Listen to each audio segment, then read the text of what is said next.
सभे मगहिया भाई बहन के भुलेटन काका के राम राम आथिन मगहिया खबर में सुनथिन देश दुनिया के खबर। राष्ट्र भवन स्थित मुगल गार्डन के नाम अब बदल के अमृत उद्यान कर देवल गए। एनसीसी के 75वां वर्षगांठ पर प्रधानमंत्री नरेंद्र मोदी कहल का कि भारत के तरफ दुनिया देख रहा है।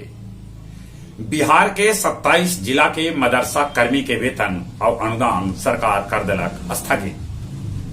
कड़ा सुरक्षा के बीच फिर से शुरू होल राहुल गांधी के भारत जोड़ो यात्रा।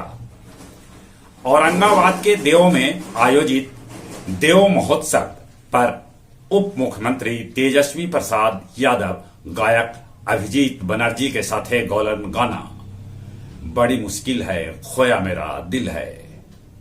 जूता मोजा पहन के इंटर और मैट्रिक के परीक्षा न दे सकतन परीक्षार्थी।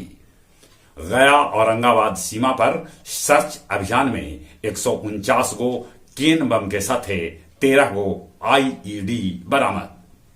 मध्य प्रदेश में वायुसेना के 2 गो लड़ाकू विमान सुखोई और मिग दुर्घटनाग्रस्त हो गए, जरा में एगो पायलट के जान चल गया। नासा देलक है चेतावनी कि चीन चाह है चांद पर कब्जा। अमेरिका में पुलिस होयल बर्बर अफ्रीकी मूल के युवक के लात घूसा से पीट के मार दिलक जान। यरूशलेम में यहूदी पूजा स्थल भी होयल गोलाबारी, जरा में 7 आदमी के है मौत के खबर। पाकिस्तान में महंगाई ई कदर बढ़ गलक है कि वहां प्याज बिक रहा है 250 रुपये किलो। गया जिला हिंदी साहित्य सम्मेलन भवन में काव्य संध्या 440 के आयोजन कैल गेल, जेकर अध्यक्षता सुरेंद्र सिंह सुरेंद्र और संचालन डॉक्टर राकेश कुमार सिन्हा रवि कैलन। इस अवसर पर मुख्य अतिथि के रूप में गुफरान अशरफी उपस्थित रहलन। बोधगया मुहाने नदी पर बनल 300 मीटर लंबल पुल के उद्घाटन बिहार के उप मुख्यमंत्री तेजस्वी प्रसाद यादव कैल का।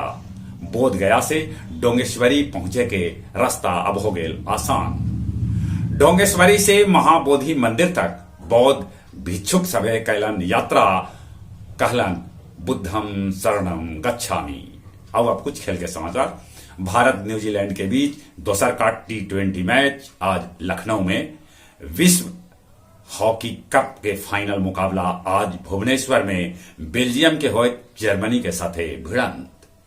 सावालेंका जितलन ऑस्ट्रेलियाई ओपन के खिताब।